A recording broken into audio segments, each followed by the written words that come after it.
국회가 잠시 뒤인 오후 2시 반 본회의에서 더불어민주당 이재명 대표의 체포동의안 표결에 나섭니다. 민주당이 압도적 부결을 자신하는 가운데 표결 결과에 따라 전국에 미칠 파장이 적지 않을 전망입니다. 아들 학교폭력 문제로 국가수사본부장직에서 낙마한 정순신 변호사의 논란이 부실 검증 후폭풍으로 이어지고 있습니다. 윤석열 대통령은 교육부에 학교폭력 근절 대책을 조속히 보고하라고 지시했고 윤희근 경찰청장은 후임 인선에 신속하게 나서겠다는 입장을 밝혔습니다. 40년 넘게 찬반을 거듭한 설악산 국립공원 오색 케이블카 설치 사업이 조건부로 통과됐습니다. 환경단체들은 국립공원 개발로 환경 파괴가 우려된다며 강력 반발하고 있습니다. 이탈리아 해안에서 이란과 파키스탄 등지에 난민을 태운 선박이 좌초돼 지금까지 59명이 숨진 것으로 파악됐습니다. 이탈리아 당국이 수색과 구조 활동을 벌이고 있는데 사망자는 더 늘어날 것으로 전망됩니다. 뉴스앤 이슈 2부 시작합니다. 위례 대장동 개발 비리와 성남FC 후원금 의혹으로 구속영장이 청구된 더불어민주당 이재명 대표의 체포동의안이 오늘 국회 본회의에서 표결에 붙여집니다. 무기명으로 진행되는 표결은 재적의원 과반이 출석해 출석의원 과반이 찬성하면 가결됩니다.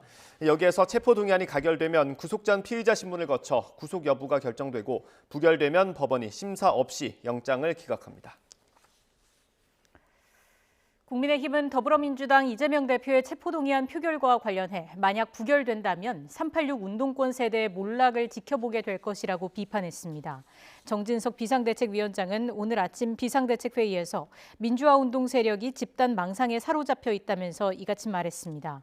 정 비대위원장은 민주주의의 핵심은 주권이고 주권은 국민에게 있다면서 국민을 등진 토착비리 부정부패를 눈감아주는 행위는 주권 재민에 대한 배신이라고 지적했습니다. 관련 발언 직접 들어보겠습니다.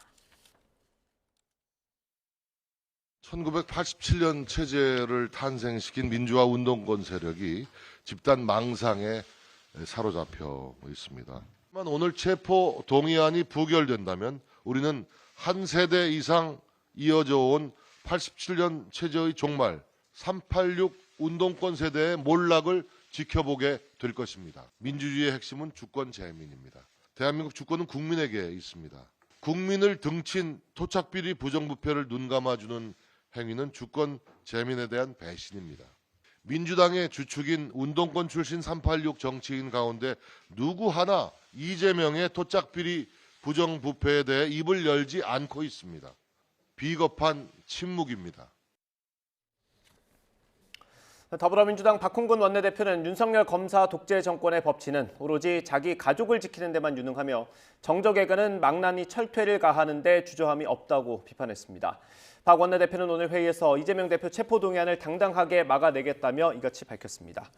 이어 오늘은 1년 전 대통령의 경쟁자였고 지금은 원내 일당인 야당 대표를 구속하기 위해 정권이 사법 살인을 시도한 날로 기록될 거라고 지적했습니다. 마찬가지로 들어보겠습니다. 오늘은 윤석열 검사 독재 정권이 1년 전 대통령의 경쟁자였고 지금은 원내 일당인 야당 대표를 구속하기 위해 사법 살인을 시도한 날로 기록될 것입니다. 동시에 부당한 정치적 탄압을 헌법적 가치와 민주주의 연대로 단호히 막아선 날로도 기록될 것입니다. 지금 우리는 대한민국 역사에서 유례를 찾기 어려운 퇴행적 검사 정권의 폭정을 맞닥뜨리고 있습니다. 윤석열 검사 독재 정권의 법치는 오로지 자기 가족을 지키는 데만 유능하며 정적에게는 망나니 철퇴를 가하는 데 주저함이 없습니다.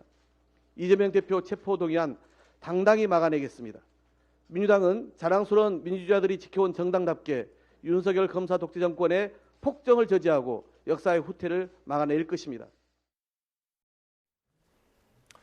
오늘 표결 전에 한동훈 법무부 장관이 체포동의안을 설명할 때 어떤 얘기를 할지도 관심입니다. 이미 구속영장 내용이 공개된 가운데 한 장관이 새로운 사실을 내놓을지 주목됩니다. 임성호 기자의 보도입니다. 성남시장 재직 시절 이 대표가 받는 대장동 배임 혐의액은 4,895억 원에 달합니다.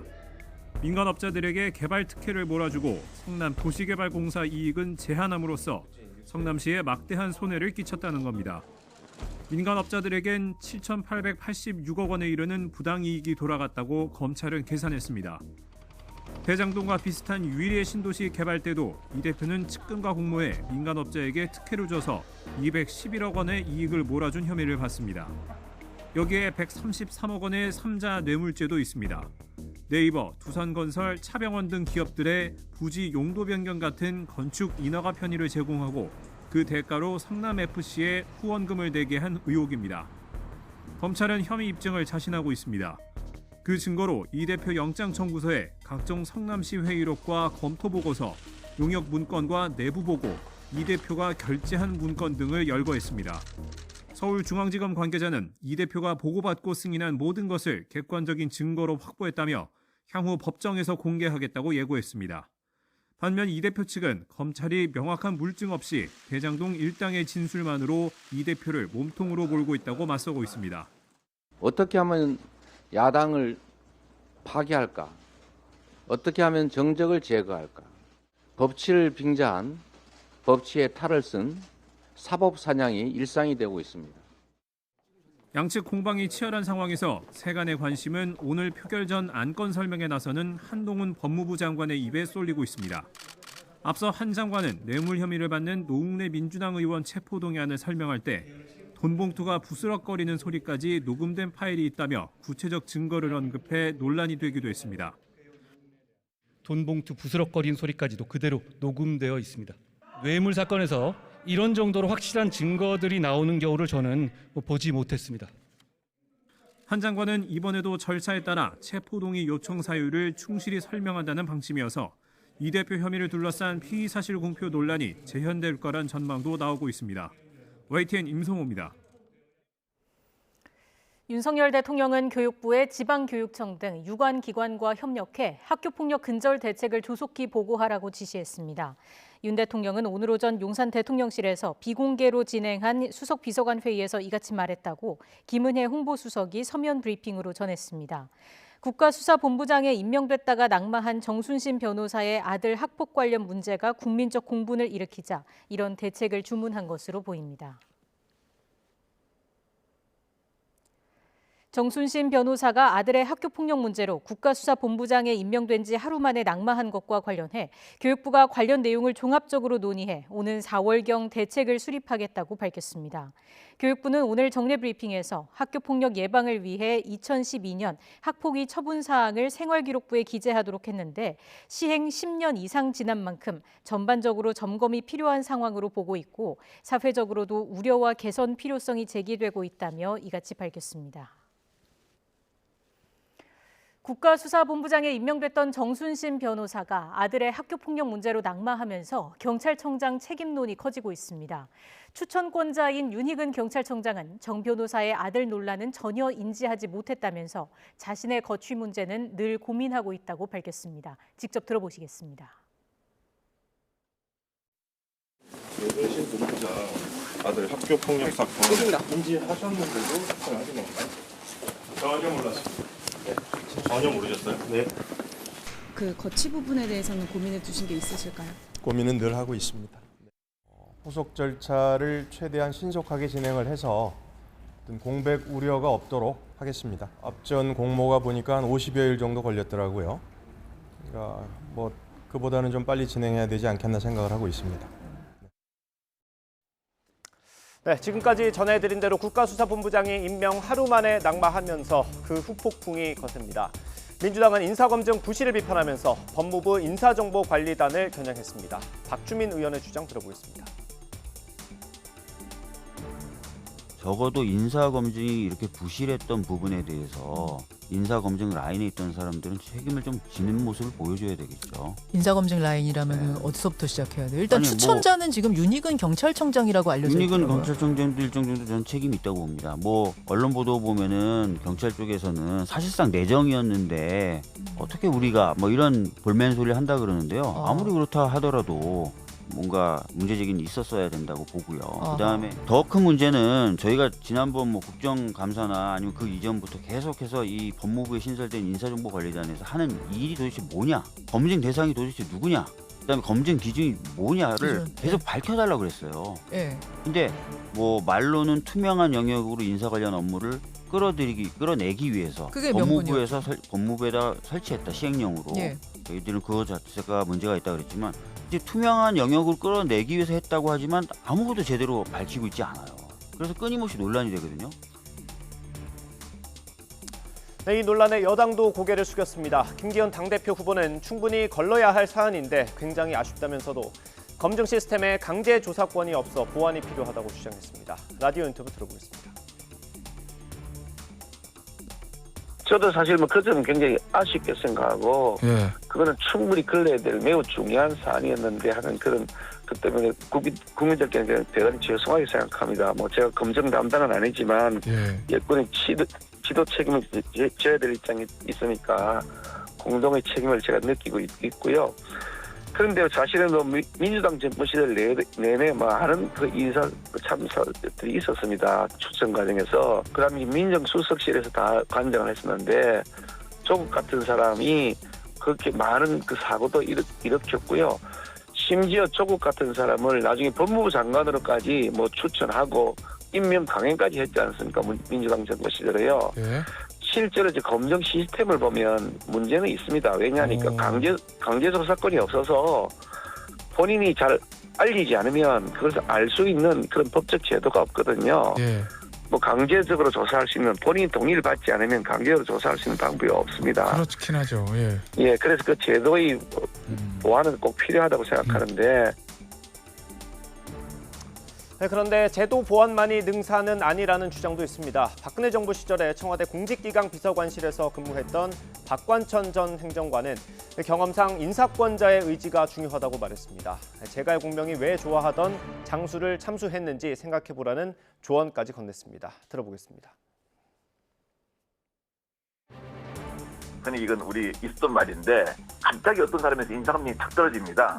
그러면 비서관이나 수석한테 물어봅니다.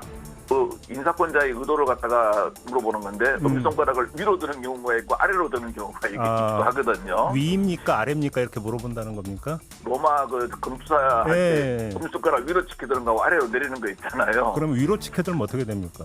부담이 상당히 크죠. 이게 이제 말 그대로 이거는 무조건 이제 어느 정도 인사권자가 좋아하니까 통과시켜라 이 말이거든요. 대통령께서 확실한 의지를 보여주는 것만이 구체적인 개선, 가장 간단한 개선책입니다. 인사검증한 건데 이번에는 좀 어떻게 적당하게 넘어갈 수 있는 묘책이 없을까? 이렇게 하면 국가기관 전체가 무너지는 거죠.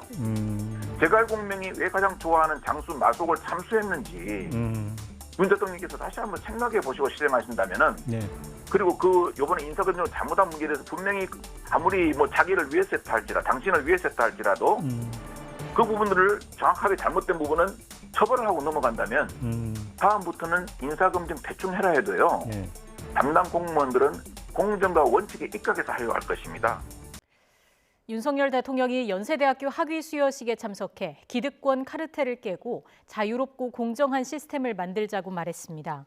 윤 대통령은 오늘 연세대에서 열린 2023년 학위 수여식에서 자유, 인권, 법치라는 보편적 가치가 우리 사회의 근간이 돼야 하고 보편적 가치의 공유와 실천에 우리나라의 미래가 달려있다고 청년들에게 강조했습니다.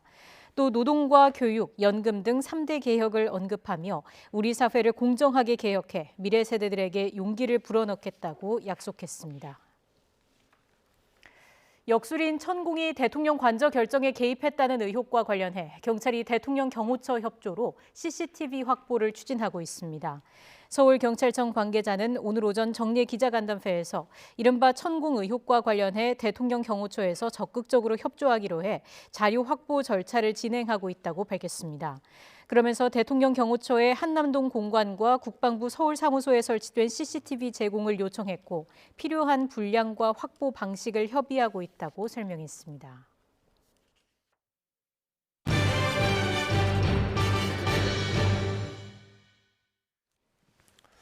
무려 40년 동안 찬반 논쟁이 이어졌던 설악산 케이블카 사업이 정상 추진됩니다. 오늘 오전 환경영향평가 협의가 완료됐습니다.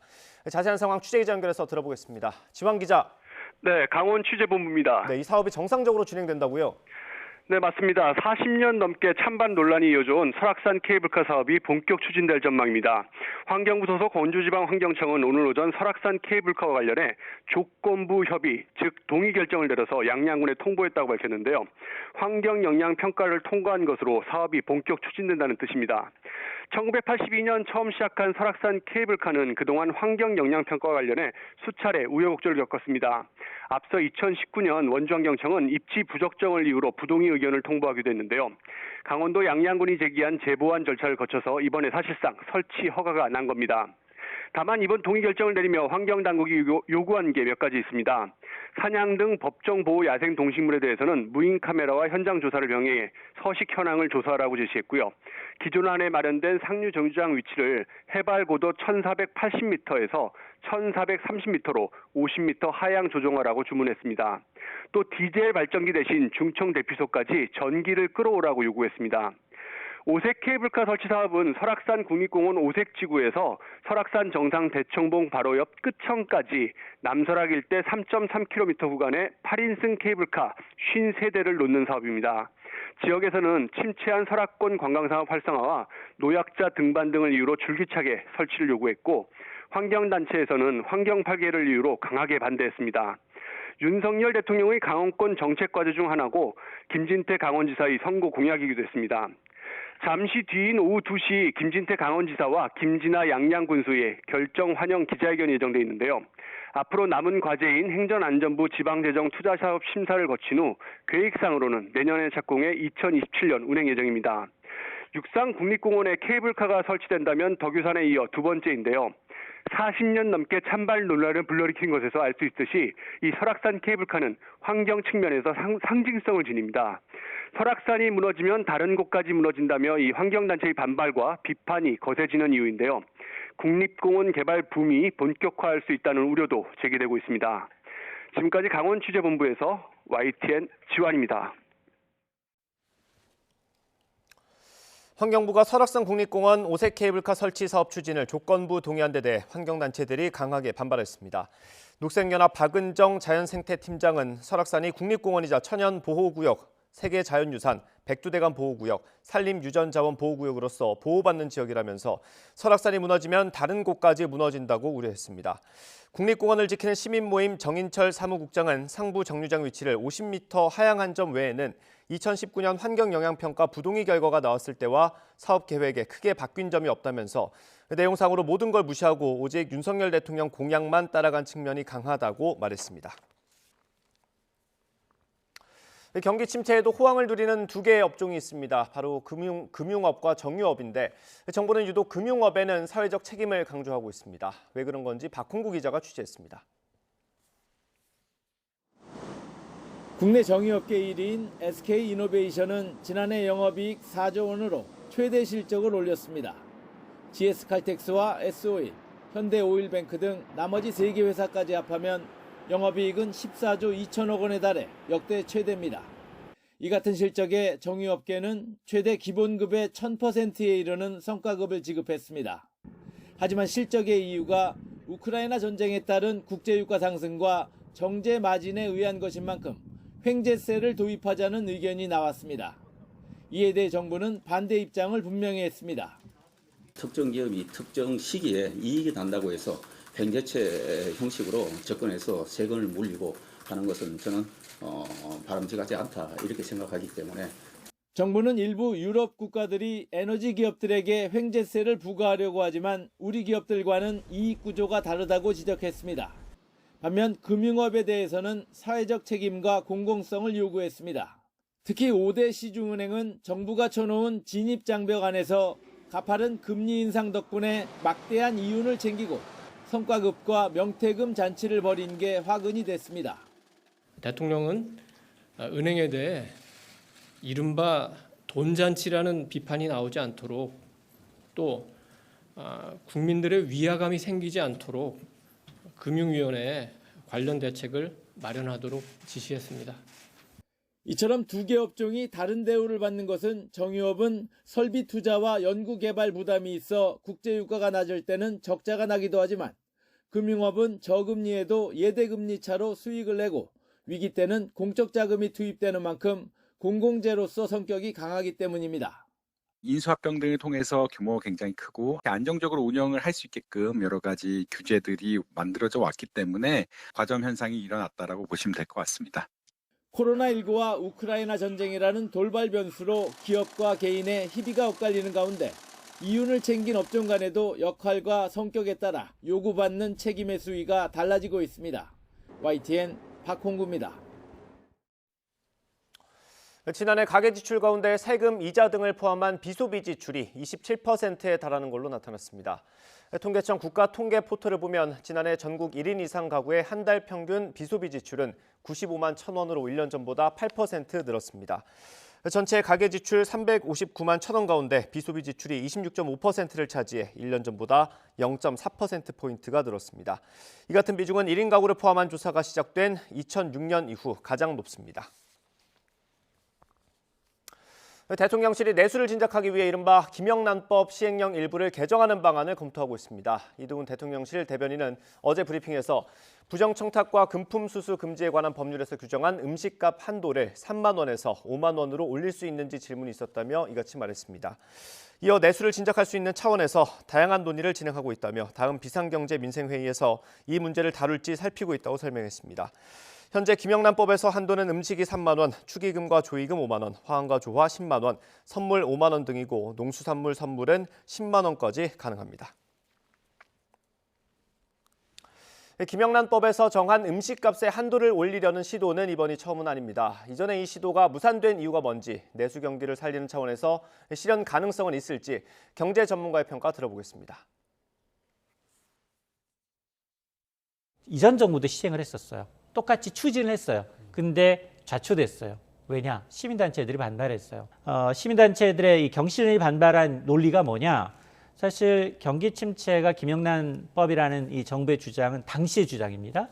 어불성설이었고 정부가 지금 상한액 완화를 이유로 이제 서민 경제를 들고 있지만 김영란법으로 타격을 입은 대상 극소수 계층이고 일부 고가 음식점에 국한된 얘기다. 지금도 뭐 쪼개서 결제를 한다거나 여러 가지 이제 편법이 있고 있기 때문에 아마 이제 식당 하시는 분들이나 자영업 하시는 분들은 완화하는 게 이제 환영할 수 있겠지만 그러나 지금 물가를 반영한 내수 경제 활성화 차원인지 아니면 지금 한국 사회의 어떤 부정부패의 어떤 해소 기준을 완화하는 데 따른 이제 반발이 더 큰지 아마 여론의 향배가 더 중요해 보입니다. 지식산업센터는 아파트처럼 한 건물 안에 여러 공장이나 사무실이 들어갈 수 있어서 아파트형 공장으로 불립니다.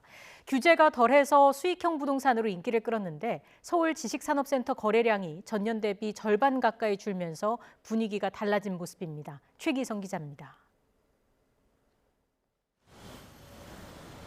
서울 영등포구에 있는 한 지식산업센터입니다.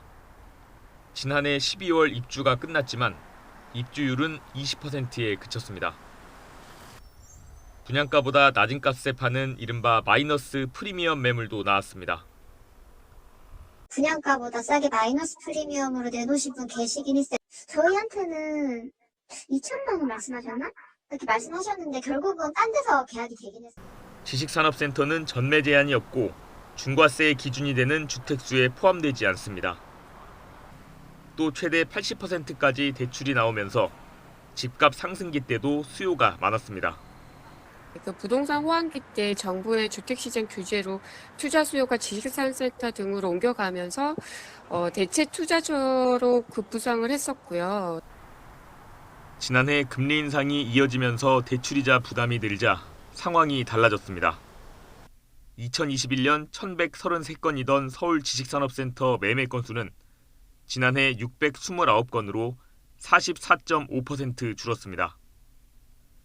누적 매매 금액 규모는 8,500억 원에서 5,700억 원으로 33.1% 축소됐습니다. 공급 과잉도 영향을 줬습니다. 2021년 1,282개였던 전국 지식산업센터는 지난해 말 1,464개로 늘었습니다. 손쉬운 대출이 최대 장점인데 금리까지 낮아서 그동안 소액 투자를 하려는 수요자들이 몰린 것으로 보입니다. 수익형 부동산 전반이 고금리 실물 경기 둔화 영향을 받을 수밖에 없는데요. 금리가 내려갈 때까진 이자 부담을 견디지 못한 매물은 늘고 수요는 줄어 거래량 감소가 이어질 수밖에 없습니다. YTN 최기성입니다. 0.5인분 떡볶이, 또 조금씩 덜어서 사는 샴푸와 같이 작은 소비가 최근 유행하고 있습니다. 고물가 시대의 환경 문제까지 어느 정도 해소할 수 있기 때문입니다. 강민경 기자가 취재했습니다. 서울 용산구의 한 분식집. 메뉴판 맨 밑에 3,000원짜리 0.5인분 떡볶이가 눈에 들어옵니다. 이 가게가 2년 전부터 도입한 반인분입니다. 손님들의 만족도는 높은 편입니다. 조금씩 나와서 다양하게 종류를 먹을 수 있어서 좋아요. 최근 이 메뉴를 찾는 사람이 늘면서 매출에도 도움이 되고 있습니다. 손님의 만족도가 많이 높아져가지고 저희도 좋고 손님도 만족하는 것 같아요. 서울 관악구의 한 제로웨이스트 상점. 쓰레기를 안 만든다는 이곳에 최근 손님들의 방문이 늘고 있습니다. 이곳에선 샴푸와 세제, 비누 같은 잡화부터 파스타와 후추 같은 식료품을 필요한 만큼만 살 수 있습니다. 일회용품을 쓰지 않아 가격도 싼 편입니다. 완제품보다는 리필 스테이션을 이용하셨을 때 300g의 샴푸를 40% 정도 할인된 가격으로 사가실 수 있습니다. 혼자 사는 청년들의 만족도가 특히 높은 이유입니다. 1인 가구에 맞게 제가 조금씩 담아갈 수 있어서 오히려 시중에 파는 거를 사는 것보다는 더 경제적으로도 도움이 됐고, 조금씩 필요한 만큼만 사는 작은 소비가 2030 세대를 중심으로 빠르게 퍼지고 있습니다. 가장 큰 이유는 일단 값이 싸서입니다. 또 불필요한 쓰레기를 줄여 환경을 보호할 수 있다는 장점도 있습니다. 제가 원하는 만큼 살 수 있고요. 그리고 소량을 구매하다 보면은 다른 제품들도, 다양한 제품들도 조금씩 이제 구매할 수 있게 되고. 고물가와 환경 문제, 두 마리 토끼를 동시에 잡을 수 있다는 게 긍정적입니다. 경제 불황이고 뭐 이제 주머니가 얇아지고 하는 게 가장 중요한 요인이 될 것 같고, 그 기후 변화 같은 환경권, 생태권에 대한 관심이 커지는 거하고 좀 밀접한 연관이 있다고 생각해요. 다만 이런 작은 소비가 유행한다는 건 하루가 다르게 치솟는 물가가 그만큼 고달프다는 방증이기도 합니다. YTN 강민경입니다. 청년 1명당 8천만 원 이상의 빚이 있고 연소득의 3배 이상 빚을 진 청년은 22%에 달하는 것으로 나타났습니다. 한국보건사회연구원의 보고서를 보면 19세에서 39세 청년이 가구주인 가구의 평균 부채는 2021년 기준으로 8,455만 원이었습니다.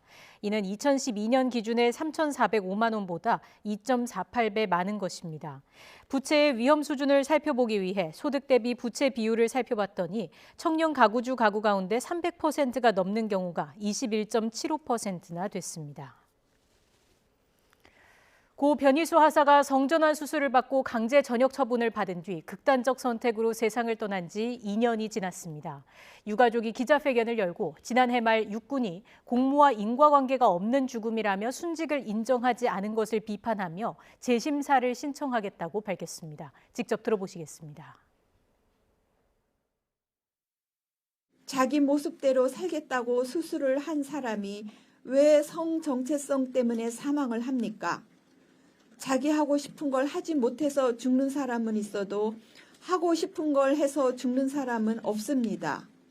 지휘관들이 승인으로 수술을 하였고 계속 군 생활을 할 수 있을 것으로 알고 있었는데 갑자기 쫓아내니 사망하게 된 것이 합리적인 설명일 것입니다. 국가인권위원회에서도 변희수 하사의 죽음이 순직이라는 취지로 국방부에 재심사를 권고를 했습니다. 이 또한 군인사법상 관계기관의 권한으로 보장된 그 권고이기 때문에 이에 따라서도 국방부는 재심사를 해서 순직으로 인정해야 할 것입니다. 새 학기가 시작하는 다음 달부터 전국 214개 학교에서 늘봄 학교가 시작됩니다. 교육부는 경기, 인천, 대전, 전남과 경북 등 5개 교육청 산하 214개 초등학교에서 3월부터 이른 아침이나 저녁 아이들을 돌봐주는 늘봄 학교를 시범 운영한다고 밝혔습니다. 더불어 방과 후 프로그램과 강사 인력 제공을 통해 학교의 업무를 줄여나갈 방침입니다.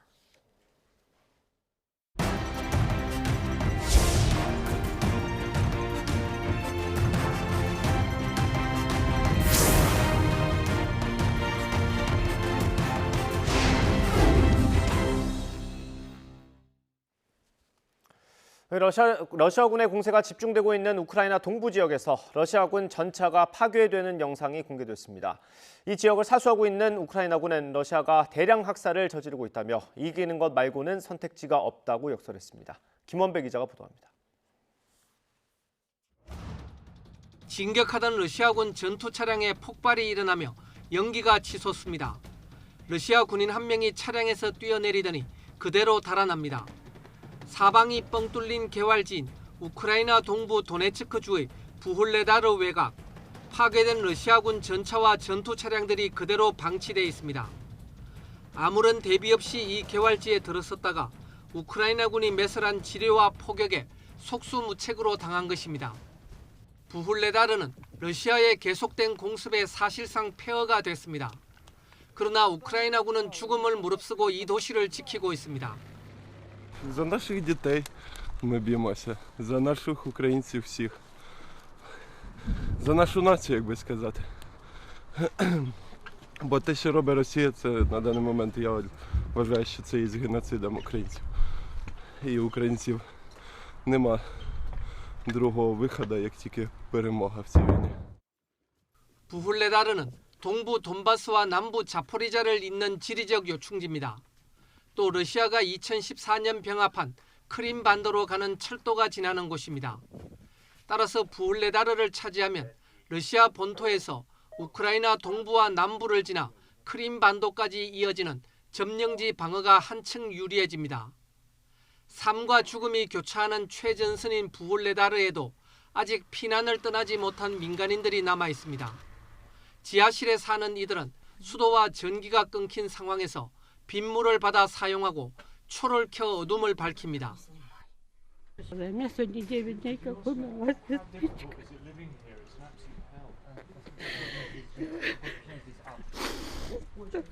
Ничего хорошего не чувствуешь, и ничего не знаешь, никто бросили нас, ни воды, ничего нету. Вот набираю воду, видите? 부훌레다르에서 100km 정도 떨어진 도네츠크주 바흐무트. 역시 러시아군의 집중 공격으로 도시가 폐허가 되면서 7만 명이던 인구가 약 5천 명으로 줄어들었습니다. 러시아의 리아 노보스티 통신은 러시아군과 우크라이나군이 혈전을 벌이고 있는 바흐무트를 드론으로 촬영한 영상을 공개했습니다. YTN 김원배입니다. 미국이 중국의 러시아 무기 지원 가능성을 제기하며 연일 강력한 경고에 나섰습니다. 중국은 모욕적이라며 무기 지원서를 부인하고 있지만 미국은 정보당국 수장까지 공개적으로 나서 무기 지원 검토를 확신한다고 밝혔습니다. 워싱턴에서 권준기 특파원의 보도입니다. 중국의 러시아에 대한 무기 지원 가능성을 거듭 제기해온 미국은 이번엔 국가안보보좌관이 경고장을 날렸습니다. 안보보좌관은 방송에 출연해 중국이 아직 러시아에 무기를 보낸 건 아니라고 확인했습니다. We have at this point not seen them take the step of providing weapons to Russia for purposes of the war in Ukraine. 하지만 중국 내에서 러시아에 대한 무기 지원 가능성은 여전하다며 강력한 경고 메시지를 보냈습니다.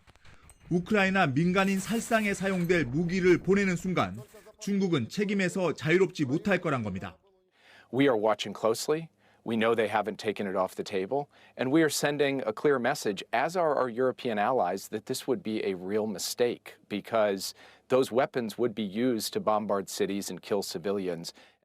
미국은 지난 18일 독일 뮌헨에서 블링컨 국무장관이 왕이 중국 공산당 중앙정치국 위원을 만났을 당시부터 중국의 무기 지원 가능성을 본격적으로 제기해 왔습니다.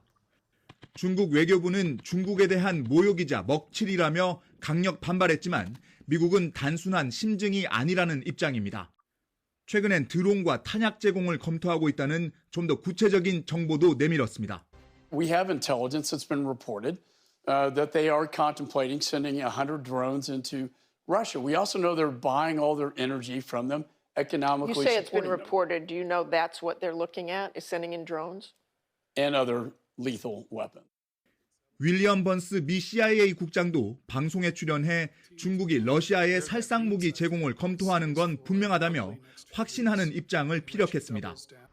월스트리트저널 등 미국 언론은 정보당국이 중국 동향과 관련한 첩보를 공개하는 방안도 적극 고려 중이라고 전하며 중국의 러시아 무기 지원이 미칠 영향에 촉각을 곤두세우는 분위기입니다. 워싱턴에서 YTN 권중입니다.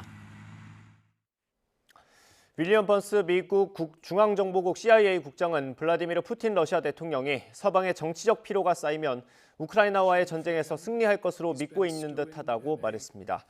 번스 국장은 현지 시각 26일 CBS 방송과 인터뷰에서 푸틴은 우크라이나 사람들에게 고통을 줄 수 있고 유럽 동맹도 약화시킬 수 있어 그러면 결국 정치적 피로가 시작돼 러시아 군대가 우크라이나를 굴복시킬 수 있다고 믿고 있는 듯하다고 말했습니다.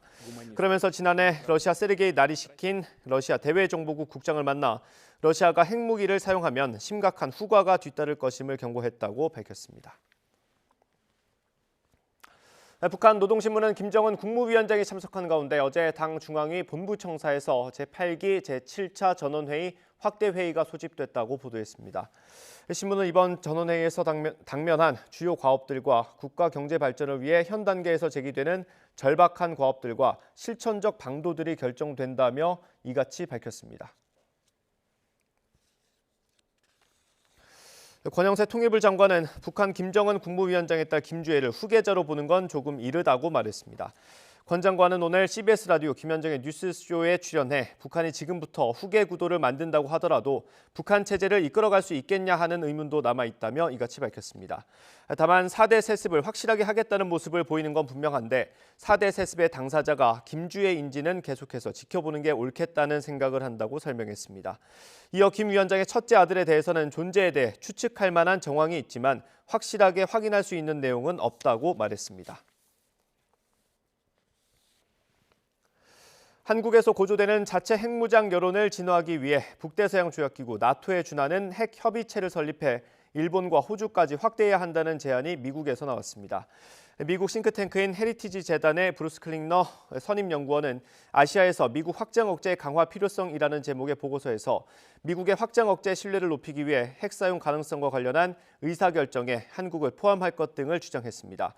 그러면서 한국은 나토 핵 계획그룹 NPG를 만드는 이상이 돼야 충분하다고 인식할 거라며 양자 NPG 창설에 이어 인도태평양 영내 위협에 집단적으로 대응하기 위해 호주와 일본의 참여를 유도할 것을 제안했습니다. 유럽행 난민을 태운 목선이 이탈리아 남부 해안 암초에 부딪혀 난파하면서 신생아 등 60명가량이 숨졌습니다. 멜로니 이탈리아 총리는 난민 미립국 브로커들을 인신매매범이라고 거칠게 비판하며 미립국자 단속을 더욱 강화하겠다고 밝혔습니다. 보도에 김상훈 기자입니다.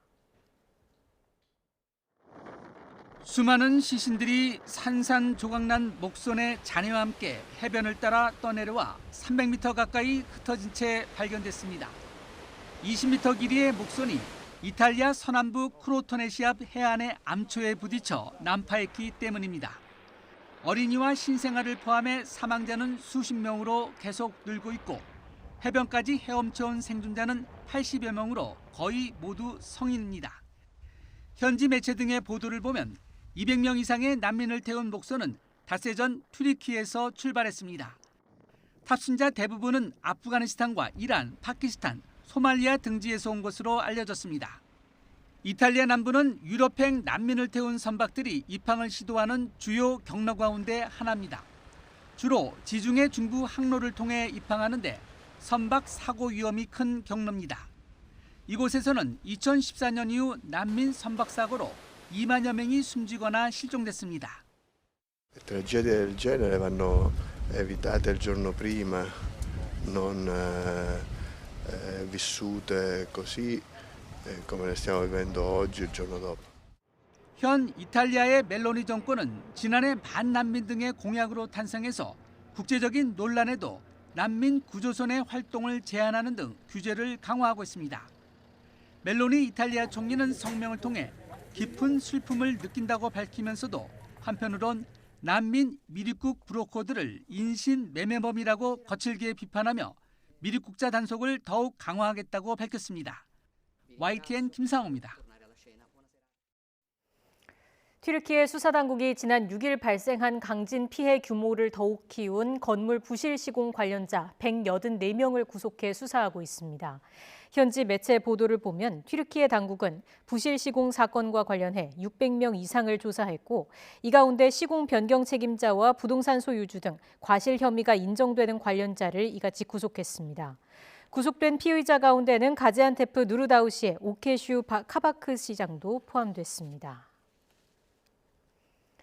코로나19의 기원이 불분명하다는 입장이었던 미국 에너지부가 중국 연구소 유출설을 지지하는 쪽으로 돌아섰습니다. 이런 내용을 담은 비밀 정보 보고서가 최근 백악관과 의회 주요 인사들에게 제출된 것으로 전해졌습니다. 보도에 이종수 기자입니다. 미 바이든 대통령은 2021년 5월 코로나19 기원을 밝히는 보고서 작성을 지시했습니다. 보고서 작성에는 90일간 미국 18개 정보기관이 참여했습니다. I can assure you the president wants to get to the bottom of the root causes of COVID-19 that has, as you noted, has killed hundreds of thousands of Americans and wishes that there had been more done earlier on to get to the bottom of it and to, of course, save more lives. 당시 바이든 대통령은 결정적 정보가 중국에 있지만 중국은 처음부터 국제조사단 등이 이 정보에 접근하는 것을 막았다면서 계속해서 압박하겠다고 밝혔고 중국은 강하게 반발했었습니다. 全球科学家合作开展研究，但美国罔顾科学和事实，执迷于政治操。 이로부터 1년 반이 지나 미 에너지부는 중국 연구소로부터 코로나19가 유출됐을 가능성이 크다고 결론 내린 것으로 월스트리트 저널이 보도했습니다. 월스트리트 저널은 현지 시간 26일 에너지부가 최근 이 같은 내용을 담은 비밀 정보 보고서를 백악관과 의회의 주요 인사들에게 제출했다고 보도했습니다. 에너지부가 코로나19 바이러스가 야생동물을 통한 인간 전염이 아닌 연구소에서 유출됐을 것으로 판단한 이유는 공개되지 않았습니다. 앞서 연방수사국 FBI도 에너지부처럼 바이러스의 기원이 중국 내 연구소란 결론을 내린 바 있습니다. 다만 국가정보위원회와 4개 정보기관은 바이러스 자연 발생설에 무게를 두고 있고 중앙정보국 CIA 등 2개 정보기관은 아직 결론을 내리지 못한 상태입니다. 한편 월스트리트 저널은 바이러스가 중국의 연구소에서 유출됐다는 주장은 중국 정부가 생물학 무기 개발을 위해 바이러스를 만들었다는 주장과는 다르다고 설명했습니다. 이 보도와 관련해 제이크 설리번 백악관 국가안보보좌관은 CNN에 출연해 정보당국에는 다양한 견해가 있다면서 지금으로선 정보당국으로부터 나온 최종적인 답은 없다고 말했습니다. YTN 이종수입니다. 소셜미디어 트위터가 직원 50명을 추가로 정리해고했다고 미국 정보기술 전문 매체 디인포메이션이 보도했습니다. 디인포메이션은 현지 시간 26일 트위터가 기술 인프라와 앱, 광고 테크놀로지 등을 지원하는 엔지니어링 인력에 퇴사를 통보했다고 전했습니다. 그러면서 이번 해고는 테슬라 최고 경영자인 일론 머스크가 트위터를 인수한 뒤 8번째로 이루어진 감원이라고 덧붙였습니다. 군 입대를 전격 발표한 그룹 방탄소년단의 멤버 제이홉이 이번 주 디지털 싱글 앨범을 발표합니다. 소속사 빅히트 뮤직은 다음 달 3일 제이홉의 솔로 디지털 싱글 음원 온 더 스트리트가 공개된다고 밝혔습니다. 이번 신곡은 듣기 편한 멜로디와 따뜻한 가사가 조화를 이루는 힙합 장르로 제이홉이 직접 작사와 작곡에 참여했습니다. 국보인 궁궐 그림 동궐도를 보며 일제에 훼손되기 전 창경궁의 19세기 당시의 옛 모습을 알아보는 특별 관람이 약 3년 만에 재개됩니다. 문화재청 국능유적본부는 다음 달 5일부터 5월 28일까지 매주 일요일 오후 1시 30분과 2시 30분에 동궐도와 함께하는 창경궁 특별 관람 프로그램을 운영합니다. 문화유산 전문 해설사와 함께 창경궁의 명정전과 통명정 등 주요 전각과 일제강점기에 변형된 춘당지 일대 지역을 돌며 동궐도에 나타난 옛 모습과 비교할 수 있습니다. 제104주년 3.1절을 맞아 조국 독립을 위해 헌신한 독립운동가들의 흑백 사진을 컬러 사진으로 복원해 제작한 영상이 광화문 광장에 공개됩니다. 국가보훈처는 김구, 안중근, 윤봉길 등 독립운동가 14인의 흑백 사진을 인공지능 AI 기술을 활용해 색채 사진으로 복원했다고 밝혔습니다. 따스한 햇볕에 바깥 활동하기 좋은 날씨입니다. 현재 서울 기온은 영상 10도까지 올라 있는데요. 이 기온은 앞으로 1도가량 더 올라서 예년보다 온화한 날씨가 이어지겠습니다. 다만 이번 주는 2월에서 3월 초 봄으로 넘어가는 시기인데요. 이 아침과 낮의 기온차가 무척이나 클 것으로 보입니다. 낮에는 포근해도 아침과 밤에는 금세 쌀쌀해지는 만큼 체온 조절에 유의하셔서 건강 잃지 않도록 조심하셔야겠습니다. 오늘 종일 전국 하늘은 구름 없이 맑겠습니다. 하지만 대기는 점차 메말라가고 있는데요. 현재 서울을 비롯한 전국 곳곳에 건조주의보가 발효 중입니다. 특히 산불 위험성이 커지면서 산불 국가위기경보도 일부 동해안 지역을 제외한 전국에서 주의 단계가 발령됐습니다. 불씨 관리 철저히 해주시기 바랍니다. 한편 추위가 풀리면서 미세먼지도 기승입니다. 국내 대기가 정체하고 여기에 중국발 스모그까지 유입되면서 현재 서쪽 지방을 중심으로 초미세먼지 농도가 짙게 나타나고 있는데요. 오늘 인천과 경기 남부, 충북, 세종은 종일 미세먼지 농도 나쁨 수준 보이겠고요. 그 밖에 중서부와 전북 지방에서도 밤 한때 공기가 탁해지겠습니다. 오늘 낮 기온은 전국 대부분 지역에서 아침보다 10도 이상 올라 포근하겠는데요. 서울 11도, 광주와 대구 15도 보이겠습니다. 이번 주에는 대체로 맑고 온화하겠지만 일교차가 크게 나겠습니다. 3일절인 모레는 경기 동부와 영서, 제주도에 비가 예상됩니다. 오늘 밤부터 내일 사이 강원 영동과 산간 지역을 중심으로는 초속 25m 이상의 돌풍이 예상됩니다. 건조한 날씨 속에 산불 가능성이 커지고 있는 만큼 불씨 관리 더욱더 철저히 해주시기 바랍니다. 지금까지 YTN 고은재입니다. 이상으로 뉴스앤이슈 마치겠습니다. 잠시 뒤에 더 뉴스가 방송됩니다. 시청해주신 여러분 고맙습니다.